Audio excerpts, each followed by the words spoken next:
할렐루야. 기쁘고 특별한 날, 의미 있는 성탄절날 교회에 오신 여러분 진심으로 환영합니다. 네, 눈을 뚫고 얼음을 뚫고 이 자리에 오신 여러분 진심으로 환영하고 또 우리 오늘 다 같이 예배드릴 때 많은 은혜가 있길 바랍니다. 사도신경하심으로 신앙 고백하겠습니다. 전능하사 천지를 만드신 하나님 아버지를 내가 믿사오며 그 외아들 우리 주 예수 그리스도를 믿사오니 이는 성령으로 잉태하사 동정녀 마리아에게 나시고 본디오 빌라도에게 고난을 받으사 십자가에 못 박혀 죽으시고 장사한 지 사흘 만에 죽은 자 가운데서 다시 살아나시며 하늘에 오르사 전능하신 하나님 우편에 앉아 계시다가 저리로서 산자와 죽은 자를 심판하러 오시리라. 성령을 믿사오며 거룩한 공예와 성도가 서로 교통하는 것과 죄를 사하여 주시는 것과 몸이 다시 사는 것과 영원히 사는 것을 믿사옵나이다. 아멘. 다 같이 자리에서 일어나시겠습니다.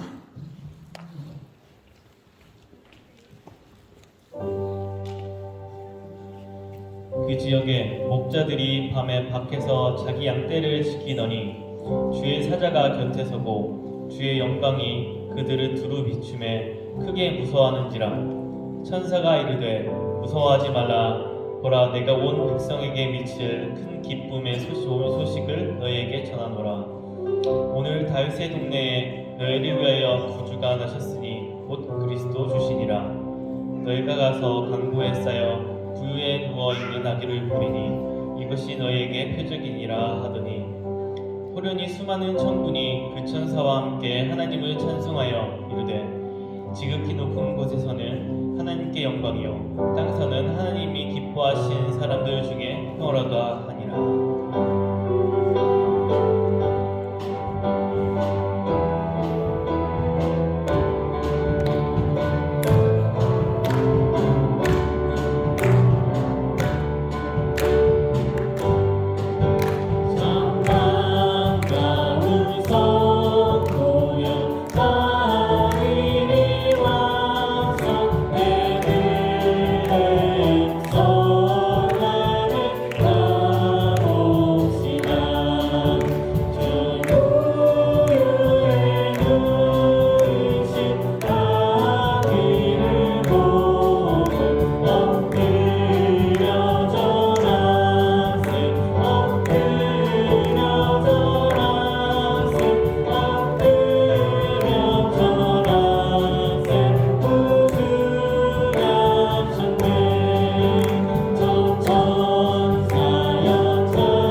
자리에 앉으시겠습니다.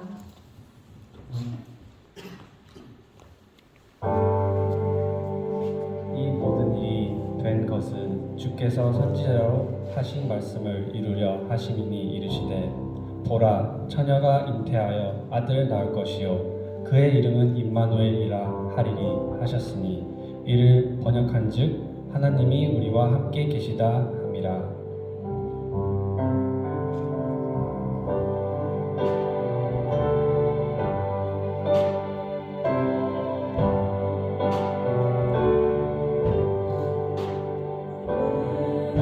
어린 주 예수 그 자리 없어 그 귀하신 몸이 보혈에 있네 저 하늘의 별들 반짝이는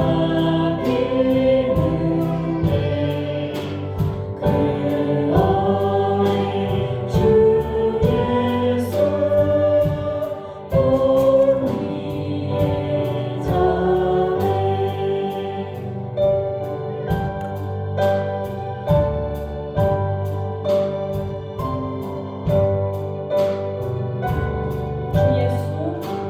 주 예수 내 곁에 가까이 계셔 그 한없는 사랑을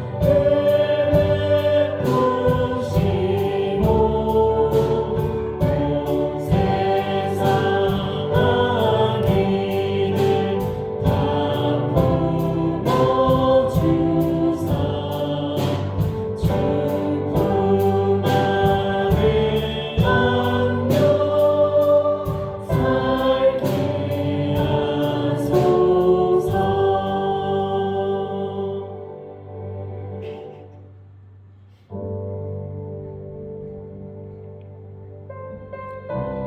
예수 그리스도의 나심은 이러하니라. 그의 어머니 마리아가 요셉과 약혼하고 동거하기 전에 성령으로 잉태된 것이 나타났더니 그의 남편 요셉은 의로운 사람이라 그를 드러내지 아니하고 가만히 끊고자 하여 이 일을 생각할 때에 주의 사자가 현몽하여 이르되 다윗의 자손 요셉아 네 아내 마리아 데려오기를 무서워하지 말라. 그에게 잉태된 자는 성령으로 된 것이라. 아들을 낳으리니 이름을 예수라 하라. 이는 그가 자기 백성을 그들의 죄에서 구원할 자이심이라 하니라.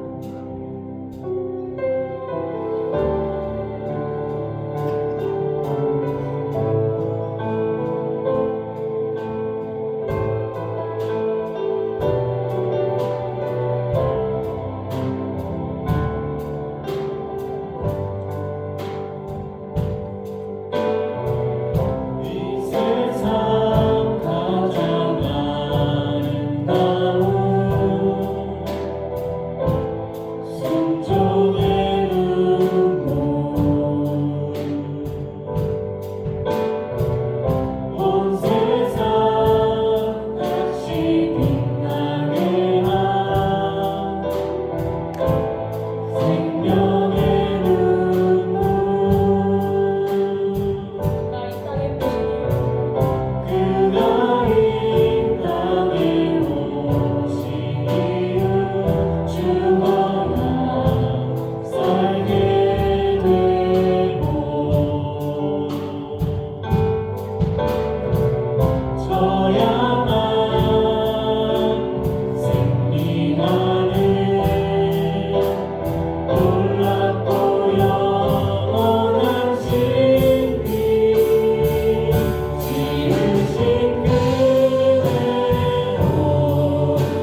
Happy birthday, Jesus.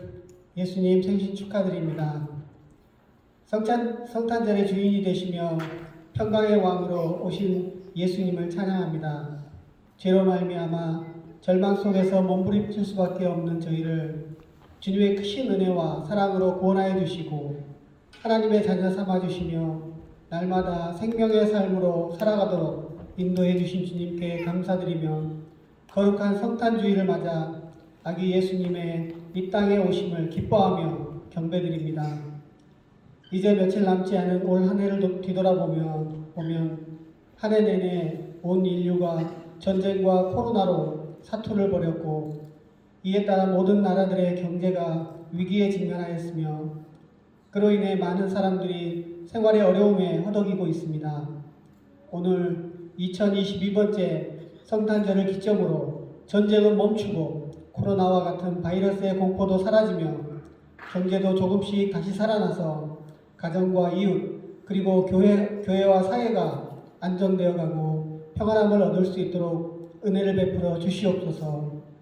거룩하신 하나님 아버지, 성탄절을 맞이하여 평화의 왕으로 오신 예수 그리스도의 은혜와 평강이 캐나다와 대한민국 그리고 열방의 모든 백성에게 온전히 임하기를 간구합니다.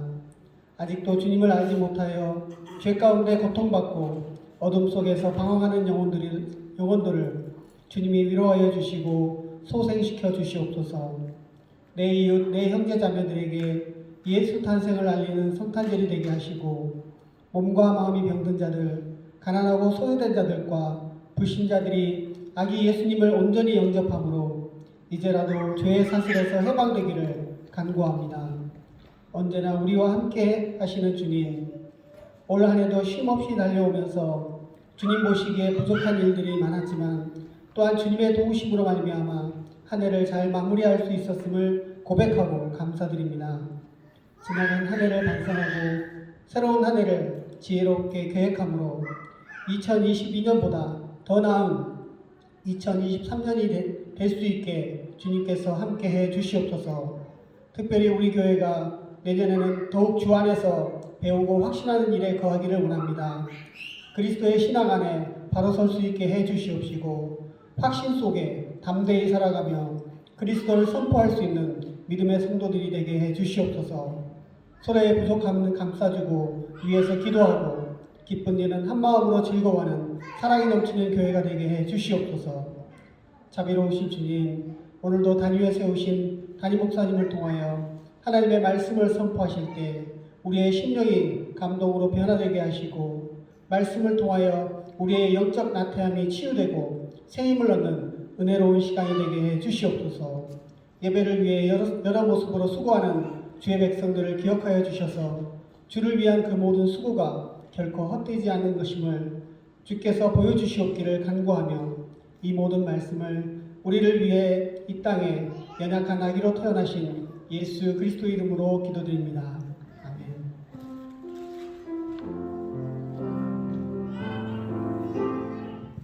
할렐루야. 예배 오신 여러분 주님의 이름으로 환영합니다. 우리 한집사님 기도하셨던 것처럼 메리 크리스마스 지저스 그렇게 인사하면 좋을 것 같네요. 우리 예수님 탄생을 기념하고 축하하는 성탄절입니다. 오늘 또 개인적인 사정으로 그리고 또 출타하신 분들 함께 하지 못하셨는데 함께 기억해 주시고요. 오늘 예배 시간에는 성찬식이 있습니다. 그리고 예배 후에는 식사하면서 여전도에 준비하신 것 함께 나눈 시간 갖도록 하겠습니다. 어제도 2부 서비스가 여기 원래 계획되었었는데 여기 아버지보다 전체 전부 다 다른 교회들도 마찬가지로 다 캔슬되었답니다. 뉴라이프에서도 캔슬했었고요. 올해는 뭐 이런저런 일들 때문에 예배나 모든 것들이 계획대로 되지 못한 것들이 많이 생겼던 한 해인 것 같습니다. 31일 마지막 우리 토요일은 송구영신 예배 저녁에 있습니다. 그래서 함께 나와서 윷놀이도 같이 하고 또 새해를 또 기도로 준비했으면 좋겠습니다. 그때 오실 때 10불 상당의 선물을 준비해 주시면은 같이 행사 진행하는데 큰 도움이 될 것 같습니다. 절기와 행사 참고해 주시고요. 드린 헌금 위해서 기도하도록 하겠습니다.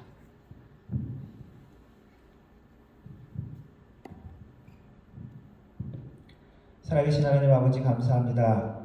예수님 이 땅에 오신 성탄을 축하하며 우리가 한 자리에 모여 우리의 입술에 찬양을 드리며 우리의 마음에 감사와 예배를 드립니다.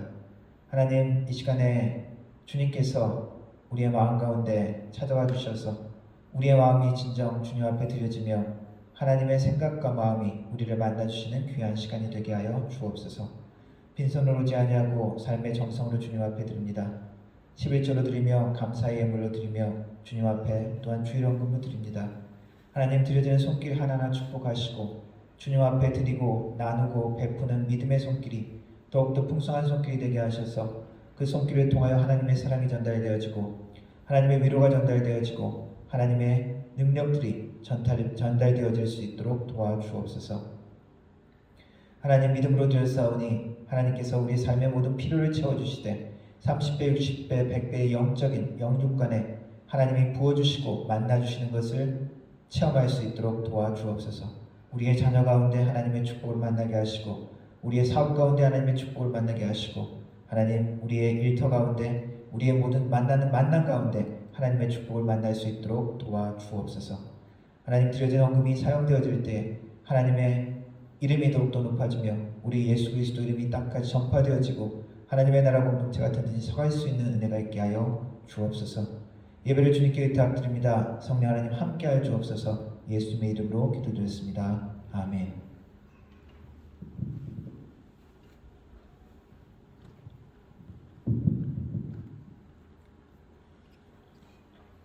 오늘은 이제 성탄주일로 대림절 동안에 초를 하나씩 저희는 뭐 안 켰지만은 4주 동안 초를 하나씩 켜고 마지막 성탄절에는 초를 5개를 다 켜는 그런 전통이 있습니다. 그래서 이쪽 교회에서도 초를 준비해서 저희가 준비한 건 아니고요. 교회에서 준비한 초를 불을 붙였습니다. 이쁘죠? 오늘 성탄절 성경 말씀은 누가복음 2장 28절에서 35절 말씀입니다. 함께 일어나서 우리 읽도록 하겠습니다.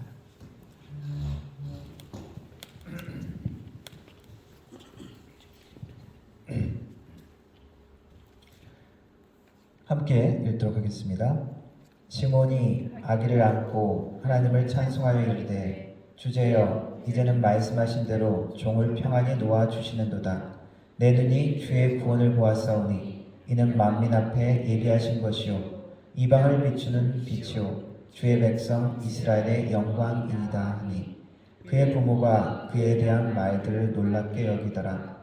시므온이 그들에게 축복하고 그의 어머니 마리아에게 말하여 이르되 보라 이는 이스라엘 중 많은 사람을 패하거나 흥하게 하며 비방을 받는 표적이 되기 위하여 세움을 받았고 또 칼이 내 마음을 찌르듯 하리니 이는 여러 사람의 마음의 생각을 드러내려 함이니라 하더라. 아멘. 앉아주시기 바랍니다. 영어로 한번 읽어보겠습니다. Simeon took him in his arms and praised God, saying, Sovereign Lord, as you have promised, you may now dismiss your servant in peace. For my eyes have seen your salvation, which you have prepared in the sight of all nations, a light for revelation to the Gentiles, and the glory of your people Israel. The child's father and mother marveled at what was said about him. Then Simeon blessed them and said to Mary, his mother, This child is destined to cause the falling and rising of many in Israel, and to be a sign that will be spoken against, so that the thoughts of many hearts will be revealed, and a sword will pierce your own soul too. 아멘. 예, 성경 말씀, 특별히 복음서에는 예수님의 탄생에 대한 이야기가 있죠. 기록되어 있는데 사실 마가복음과 요한복음에는 우리가 알고 있는 그 탄생 이야기가 많이 있지 않습니다. 마가복음에는 예수님의 어린 시절 이야기를 스킵하고 바로 처음 시작이 이렇습니다. 하나님의 아들 예수 그리스도 복음의 시작이라. 그렇게 하면서 예수님이 세례받는 이야기로 바로 예수님이 사역을 시작하는 이야기부터 시작합니다. 요한복음도 시작이 태초에 말씀이 계시니라 라고 하면서 창세기와 같은 분위기로 시작하면서 예수님이 하나님 되신 그 창조주라는 것을 밝히면서 바로 예수님의 세례 이야기를 합니다. 그래서 예수님의 탄생 그리고 어린 시절에 대한 정보는 마태복음과 누가복음에만 좀 많이 있습니다. 마태복음에서는 예수님을 유대인의 왕으로 묘사를 하죠. 그래서 아브라함, 다윗 그런 왕족 연결되는 왕족의 족보로 그렇게 예수님을 소개합니다. 그리고 요셉의 관점에서 마리아의 잉태 소식을 듣는 이야기가 있죠. 그래서 요셉이 그 이야기를 듣고 주저하고 있을 때 천사가 나타나서 계시를 해준 이야기. 그리고 별을 보고 동방의 박사들이 특별한 인물이 나올 것이라는 그런 감을 잡고 유대인의 왕을 찾으러 베들레헴을 방문하는 이야기. 그리고 헤롯 왕이 그 이야기를 듣고 베들레헴에 아기를 죽이라는 명령을 하는 이야기. 그리고 그 헤롯 대왕의 위협 때문에 예수님의 가족이 이집트로 피난 갔어야 하는 이야기가 나오는 것이 또 나옵니다. 누가복음에서는 세례 요한의 탄생 이야기부터 시작하는데 마리아가 그 천사 가브리엘 천사로부터 수태고지 예수님의 잉태 소식을 듣는 이야기, 그리고 들의 목자들이 예수님의 탄생 이야기를 듣는 이야기, 천사로부터, 그리고 호적 조사를 위해서 요셉과 마리아가 베들레헴으로 가야 했던 이야기, 그리고 숙소를 찾지 못해서 힘들어하는 이야기가 등장하는 것이 이 누가복음입니다. 그리고 이제 누가복음에는 또 예수님의 탄생 이야기와 더불어서 예수님의 어린 시절 이야기가 조금 더 나오는데 바로 아기 예수께서 성전에 가서 성결 예식 할례를 받을 때 이야기, 그리고 12살 소년 예수님이 성전에 방문했던 이야기가 누가복음에 있습니다. 오늘 읽은 말씀은 누가복음에 있는 이야기 중에 예수님이 난 지 8일 만에 성례의식 할례를 받기 위해서 성전에 갔던 그 이야기입니다. 성전을 방문했을 때 시므온이라는 노인을 만납니다. 성경에는 이 사람은 나이가 없지만은 전설에 의하면은 이 시므온의 나이는 113살이라고 그렇게 전해집니다. 이 시므온은 하나님으로부터 계시를 받았는데 성령 충만한 가운데 예수님 메시아를 기다리는 사명을 받았습니다. 네가 메시아를 보기 전까지는 죽지 않을 것이다 하는 그런 예언의 말씀을 받았습니다. 늘 성령 충만으로 하나님의 위로, 이스라엘에 대한 위로, 그리고 온 땅의 축복인 메시아를 기다리고 있었다는 거죠. 그렇기 때문에 이 시므온은 그 어린 아기 예수를 알아볼 수 있었던 것입니다. 성령의 감동으로 아기 예수를 알아보고 아기 예수를 안고 아기 한번 안아봅시다 뭐 그렇게 했겠죠. 그리고 하나님을 찬송하고 하나님이 메시아에게 주신 사명을 쭉 예언을 선포합니다. 그리고 그 운명, 하나님에 대한 사명도 이야기하죠. 그것을 마리아에게 전합니다. 아기로 오신 예수님의 마지막 사명이 이 마리아 그 엄마에게는 칼로 그 영혼을 꿰뚫는 것 같은 고통스러울 것이라는 그러한 예언의 말씀도 전해줍니다. 예수님이 이 땅에 오신 성육신의 마지막 사명이 십자가의 고난이라는 의미죠. 성육신, incarnation이라고 하죠. 그 뜻은 incarnation, 육신 안에 들어왔다는 의미입니다.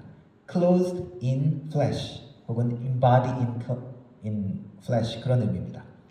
그래서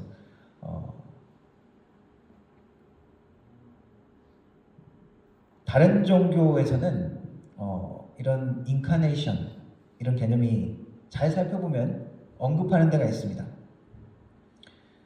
티베트 종교에서도 티베트 불교에서도 라마가 재탄생, 인카네이션했다. 그래갖고 몇십 대, 몇백 대 그럼 라마가 나타났다. 이러면서 그렇게 얘기하기도 하죠. 힌두교에서도 비슷한 개념이 있습니다. 아바타 많이 들어보셨죠? 그 아바타가 힌두교에서 나온 말인데 아바타는 실제와 사실 다른 것이죠. 비슈누라는 신이 인간의 형태를 입고 내려와서 악과 싸워서 이겼다 이런 이야기가 있습니다. 인간의 모양을 했지만은 인간이 아니죠. 아바타인 것이죠. 보통 인간과는 초월적인 능력을 가지고 이렇게 싸우는 존재, 정상적인 평범한 인간은 아닌 것입니다. 그래서 다른 종교에서 이야기하는 인카네이션이라는 용어를 사용하기도 하지만은 사실은 다른 것이죠. 유일신교, 유대교, 이슬람, 기독교가 유일신교죠. 이 유일신교에서는 다른 신들과 다신교하고 다른 개념의 신이면서 특별히 유대교와 이슬람에서는 성육신, 인카네이션을 아주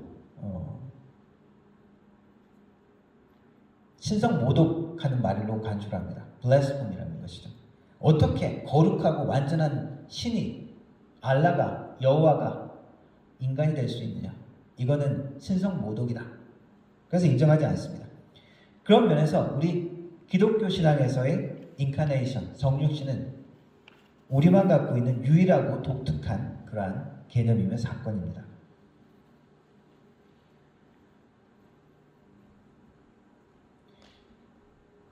우리 기독교에서는 하나님 아닌 다른 영적인 존재들을 인정을 하지만 그들은 신이 아니라고 우리는 이야기를 합니다. 그는 그냥 하나님이 창조하신 영적인 존재라고 하지 신이라고 부르지는 않습니다. 물론 한국말에서는 귀신이라고 부르기도 하고 그렇지만은 진정한 신, 하나님은 한 분밖에 없죠. 우리 하나님은 모든 것을 초월한 전지전능한 Almighty, All-Knowing, All-Powerful 그러한 존재입니다.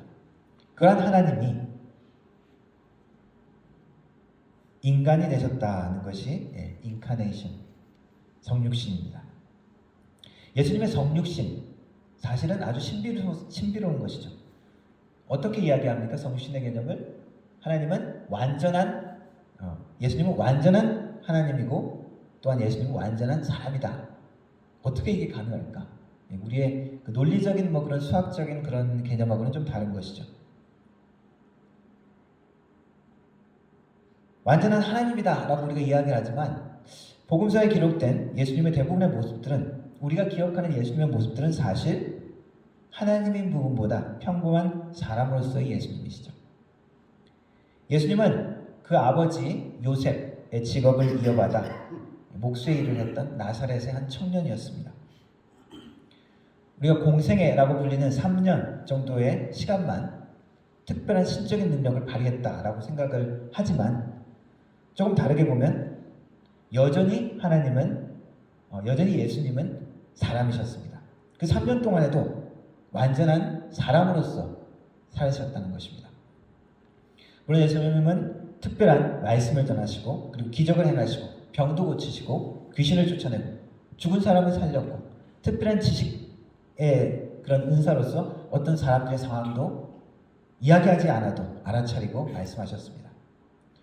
그런데 성경을 보면은 구약의 선지자들 하나님의 영이 함께 했을 때 그들도 기적적인 능력들을 행했습니다.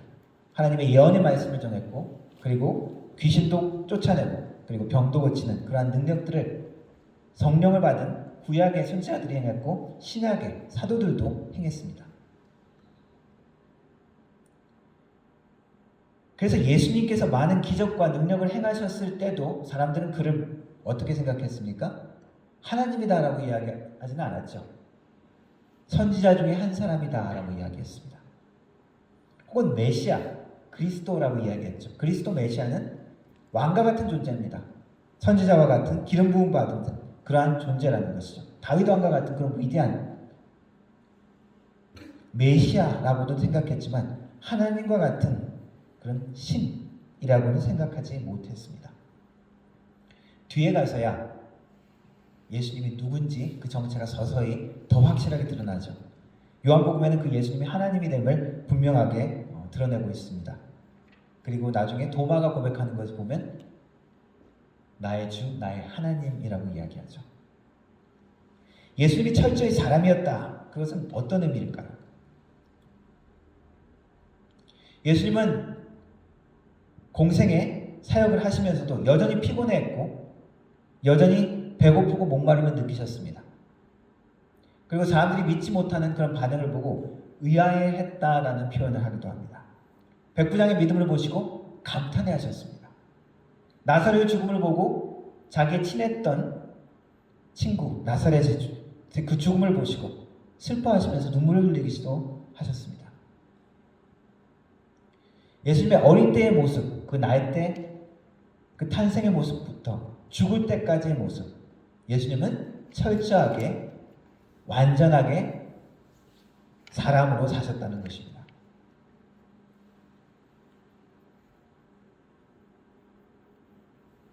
예수님이 사람이었다라고 인정하고 천천하게 예수님의 인성을 본 사람들은 주로 예수님과 함께 자랐던 나사렛 동네 사람들이었겠죠. 그래서 나사렛을 방문했을 때 사람들이 예수님을 특별한 존재로 생각지 않았습니다. 그래서 특별하게 기적도 거기서 행하지 않으셨다라고 이야기합니다. 그렇다면 마리아에게는 어땠을까요? 아기 예수님이 태어나서 엄마 마리아와 아빠 요셉에게 먹는 음식을 받아 먹고 젖을 먹고 크면서 말하는 것을 엄마 아빠 그 말을 배우고 손을 잡아주면서 걸음마를 배우고 그리고 질풍노도의 시기 사춘기를 겪고 그 모든 과정을 거치셨다는 것입니다. 예수님이 12살 때 성전을 방문하셨습니다. 그때 가족들과 함께 이렇게 친척들과 함께 무리를 져서 방문하고 이동했었기 때문에 예수님이 성전에 남아있는 것을 모르고 마리아와 요셉은 떠나갔었죠. 근데 나중에 하루가 지난 이후에야 소년 예수가 없는 것을 발견하고 다시 성전에 찾아가서 예수님을 발견합니다. 당황해서 마리아가 이야기를 하죠. 너 왜 이렇게 했냐 엄마 아빠한테. 그때 예수님의 반응이 소년 예수님의 12살 예수님의 반응이 내가 내 아버지 집 성전에 있어야 될 줄 모르셨습니까? 네, 이런 반응이죠.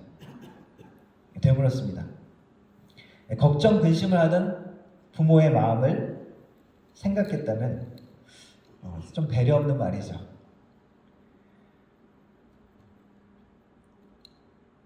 그래서 불쑥 내뱉은 이 말은 죄된 것은 아니지만 미성숙하고 아직 12살 아이로서의 소년으로서는 나올 수 있는 반응이다라고 그렇게 이야기하기도 합니다.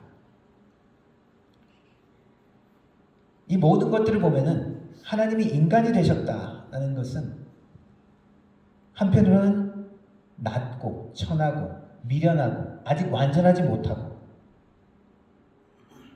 한없이 미약한 존재가 되었다는 것입니다. 시간의 과정을 거쳐야 시간의 한계를 거쳐야 되는 존재로서 이 땅에 오셨다는 것입니다. 누구처럼? 우리처럼. 예수님도 목수일을 하면서 못을 잘못 박았든지 혹은 손가락을 잘못해서 망치로 찍었다든지 그랬으면 아파했었을 것입니다. 감기에 걸렸으면 열이 나고 아팠을 것입니다. 마리아의 아들로서 요셉의 아들로서 우리와 같은 모습으로 우리와 같은 처지를 겪은 것이 그것이 성육신이라는 것입니다.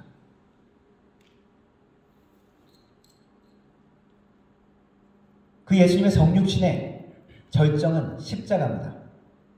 예수님이 철저하게 인간이셨기 때문에 십자가의 그 모든 과정도 순환이었고 수치였고 고통스럽고 괴로웠던 모든 것들이었습니다. 하나님은 어떤 분이십니까? 하나님은 완전한 분이십니다. 어떠한 존재도 하나님을 해할 수 있는 것이 없습니다. 강하신 분이시죠. 그러나 인간 예수는 철저하게 사람이었기 때문에 체포되었고 재판받으면서 질질 끌려당겼고 제자들에게 배신당했고 십자가에 고통스럽게 처형당하면서 죽으셨습니다. 우리와 똑같은 살과 피를 가진 연약한 존재였기 때문에 고통을 당하신 것입니다.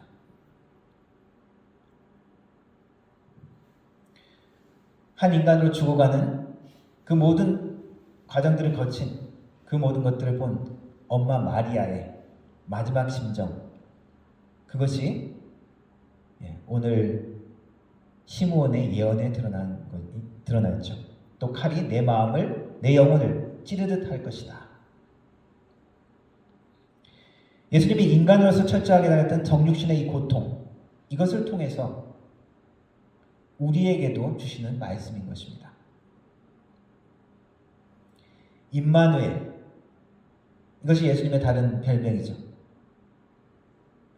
하나님은 성육신의 과정을 왜 이렇게 고통스러운 마지막까지 계획하셨을까?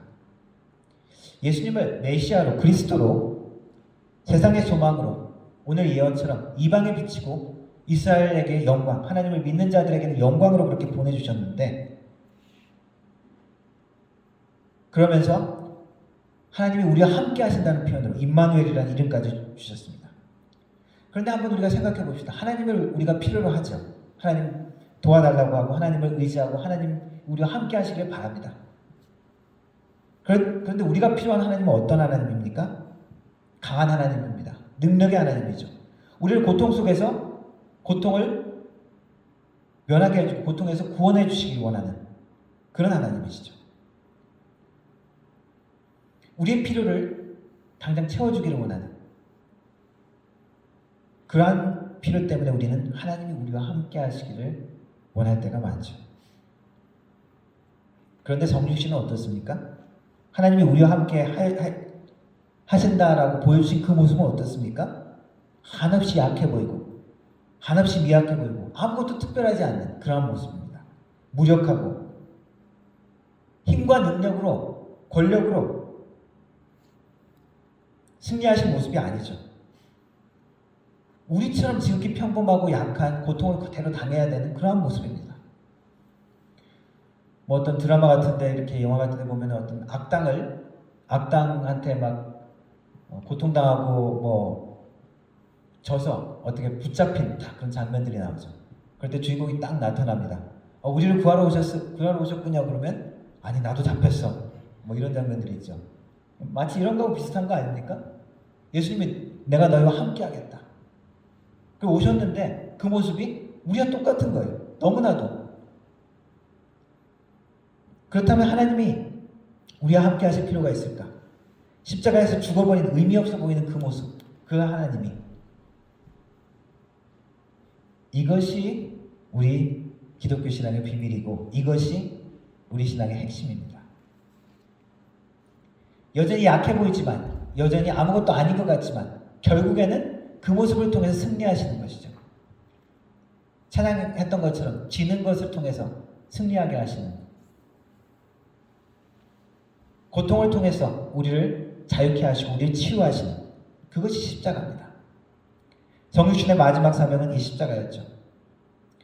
우리를 죄와 사망의 궁극적인 우리의 원수, 궁극적인 우리의 두려움, 거기에서 우리를 해방시키셨다는 것입니다.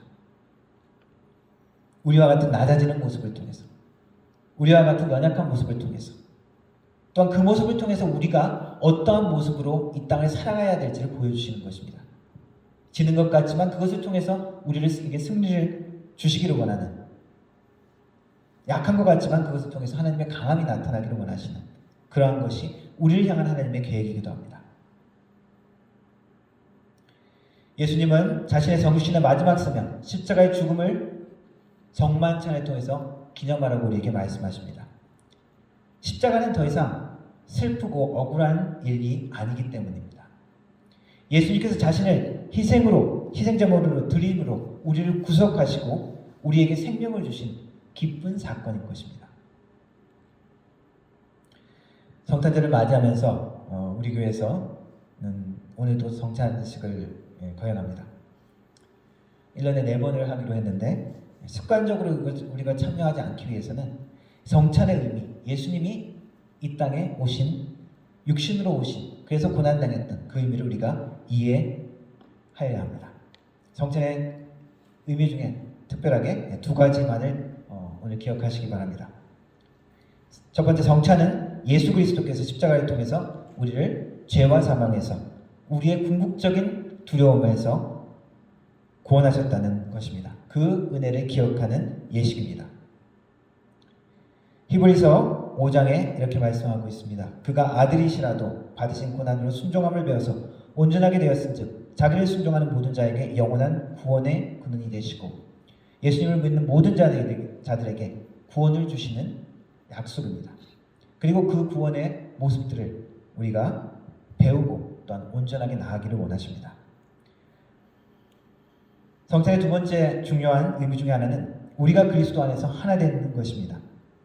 성찬을 참여할 때마다 예수님께서 성찬을 하시면서 빵을 부서뜨리면서 이렇게 나누어 주셨던 것처럼 예수님의 몸이 부서짐을 통해서 우리가 그 한 예수님에 참여한다는 것입니다. 한 몸 된 예수님을 우리가 함께 먹고 그 피를 나눔으로 인해서 우리가 다 하나 된다는 것입니다. 그리스도의 피 때문에, 예수 그리스도의 몸 때문에 우리가 마음에 안 들지만, 다르지만, 차이가 있지만 우리가 주 안에서 하나됨을 추구해야 되는 것입니다. 고린도전서에서 사도 바울이 이렇게 이야기했습니다. 우리가 유대인이나 헬라인이나 종이나 자유인이나 어떤 차이가 있고 어떤 생각의 차이, 습관의 차이, 모습의 차이, 처지의 차이가 있지만 다 한 성령으로 세례를 받아 한 몸이 되었고 또 한 성령을 마시게 하셨느니라. 성찬은 우리가 하나됨을 다시 한번 기억하는 시간입니다. 예수님께서 성육신하신 그 하나님의 사랑, 그리고 하나님의 계획들을 기억하고 기념하면서 또한 우리에게 자신을 내어주신 예수님의 희생을 기념하는 또한 귀한 시간, 성탄절 그리고 성찬이 되기를 주님의 이름으로 축원합니다. 기도하겠습니다.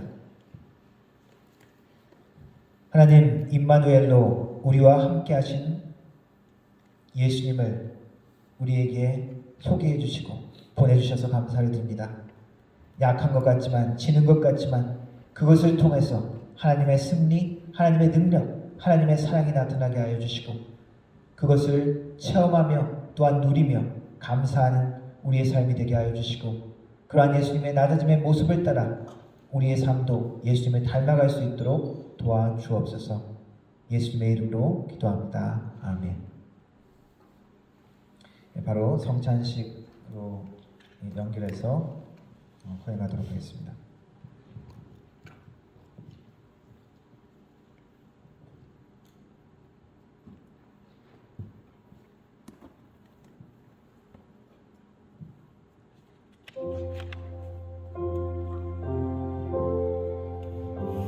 함께 찬송가 149장 찬양하겠습니다.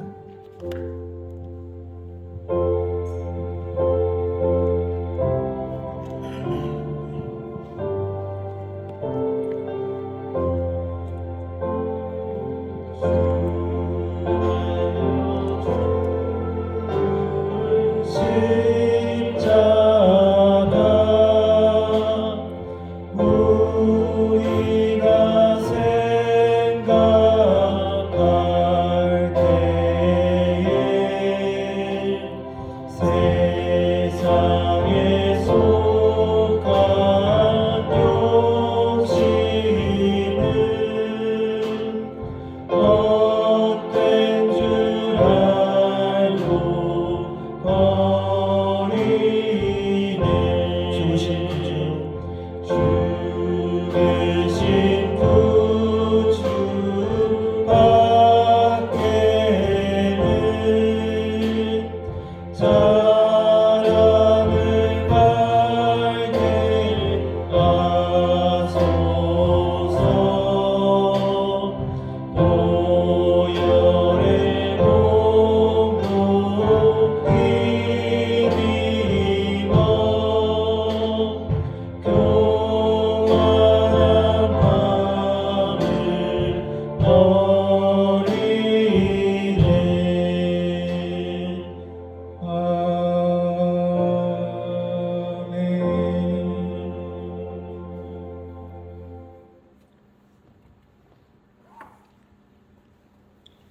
성찬 예식은 예수님께서 자신의 몸과 피로 차린 식탁에 우리를 초청하시는 자리입니다. 성탄절 그리고 우리가 성찬식을 맞이하면서 예수님의 이 땅에 오심을 기뻐하면서 또한 우리에게 그 몸을 주신 그 은혜를 다시 한번 기억하는 시간이 되기를 바랍니다.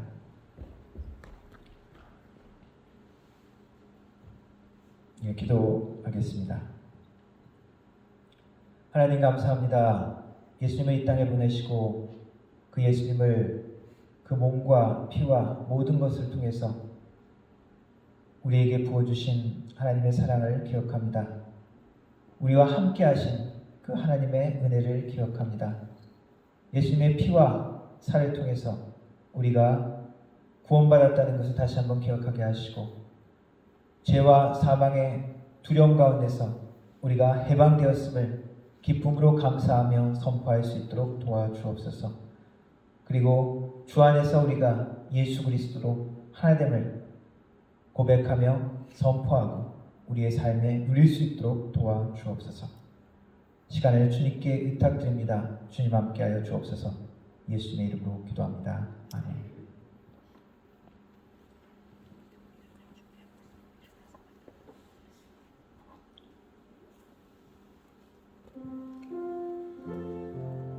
예, 성찬 제정에 대한 고린도전서 말씀을 읽어드리겠습니다. 예수님께서 전하신 말씀이 고린도전서의 사도 바울의 말씀으로 있습니다.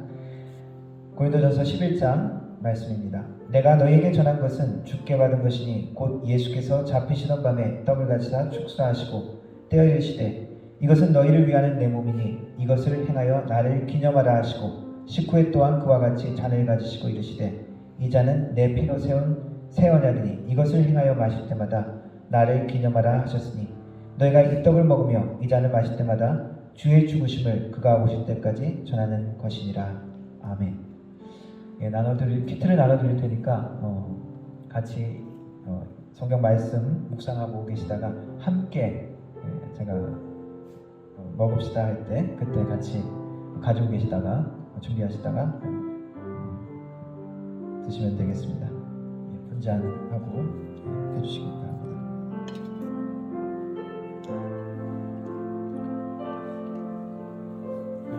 주께서 잡히시던 날 밤 제자들과 마지막 유월절 식사를 하시면서 떡을 가지고 축사하시면서 떡을 떼어 제자들에게 주시면서 말씀하셨습니다. 이것은 너희를 위하는 내 몸이니 받아 먹으라 하셨습니다. 이 떡을 먹는 것은 우리가 예수 그리스도의 몸에 그 삶에 함께 동참한다는 의미이고 그 죄값이 예수님의 몸을 통해서 치러졌다는 것을 고백하는 믿음의 행위입니다. 또 예수님께서 잔을 가지고 감사하시면서 제자들에게 말씀하셨습니다. 너희가 다 이것을 마시라. 이것은 죄사함을 얻게 하려고 많은 사람을 위하여 흘리는 바 나의 피, 곧 언약의 피니라 하셨습니다. 이 잔을 마시는 것은 예수 그리스도의 피로 인해서 우리의 죄가 깨끗이 씻김을 받고 우리가 영생을 얻었다는 것을 고백하는 행위입니다.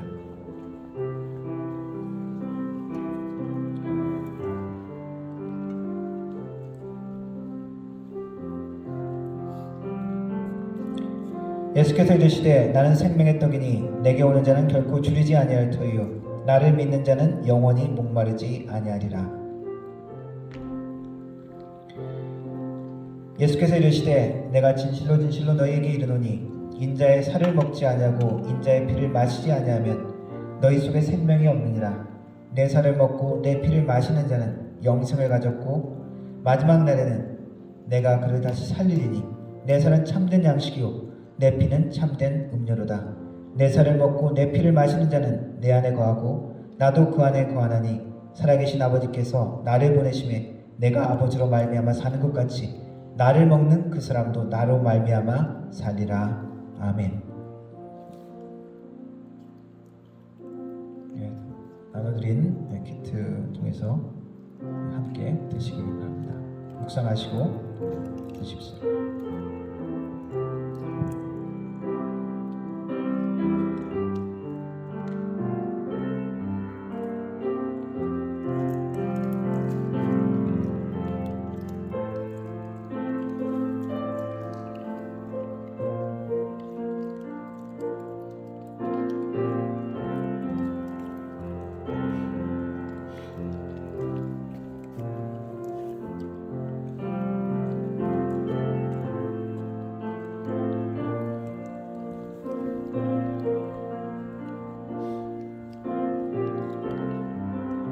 진실로 진실로 너에게 이르노니 믿는 자는 영생을 가졌나니 내가 곧 생명의 떡이니라. 너희 조상들은 광야에서 만나를 먹었어도 죽었거니와 이는 하늘로서 내려오는 떡이니 사람으로 하여금 먹고 죽지 않게 하는 것이니라. 나는 하늘로서 내려온 산떡이니 사람이 이 떡을 먹으면 영생하리라. 내가 줄 떡은 곧 세상의 생명을 위한 내 살이니라.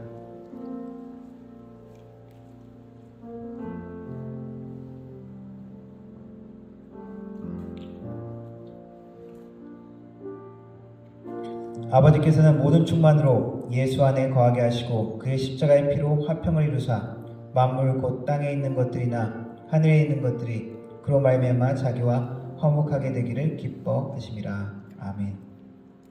기도하겠습니다. 하나님 감사합니다. 예수 그리스도를 통해서 우리의 죄의 문제와 우리의 영원한 고통의 문제를 해결하여 주시니 감사합니다. 우리가 그 예수님의 모습을 기억하고 예수님의 주신 은혜를 기억하며 이 땅을 사는 동안 주님이 주신 말씀과 약속을 따라 승리할 수 있도록 도우시고 예수님께서도 겪으셨던 그 육신의 그 모습을 우리도 기억하면서 예수님의 장성한 분량까지 자라가기로 다짐하는 우리의 모습들이 될 수 있도록 도와주옵소서.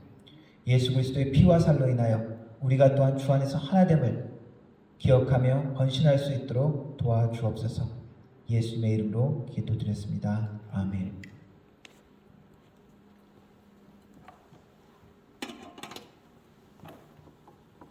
찬송가 149장 찬양하겠습니다. 3절 4절 찬양하겠습니다.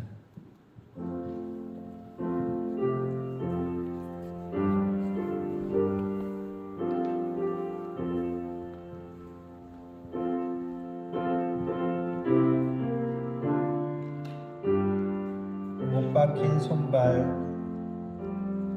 못 박힌 손발 오니 큰 자비 나타내셨네. 가시로 만든 면류관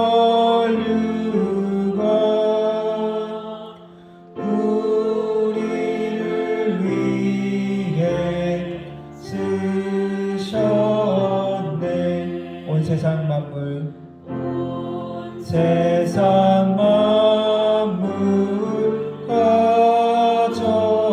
가져도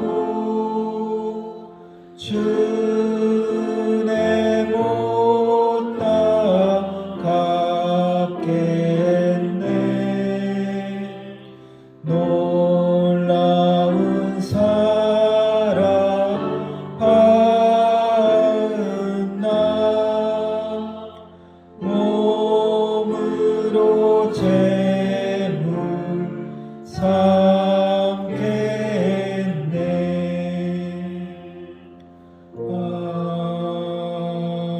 아멘. 축도함으로 예배 마치도록 하겠습니다. 지금은 우리 주 예수 그리스도의 은혜와 성부 아버지 하나님의 놀라우신 사랑과 성령 하나님의 위로교통 충만하신 은사가 성탄절을 맞이하여 예수 그리스도의 이 땅에 오심과 임마누엘 되심을 기억하며 그 산대로 살기를 다짐하는 머리 숙인 모든 성도들 머리 위에 그 가정과 일터 위에 교회 위에 영원 무궁토록 함께 하실지어다. 아멘.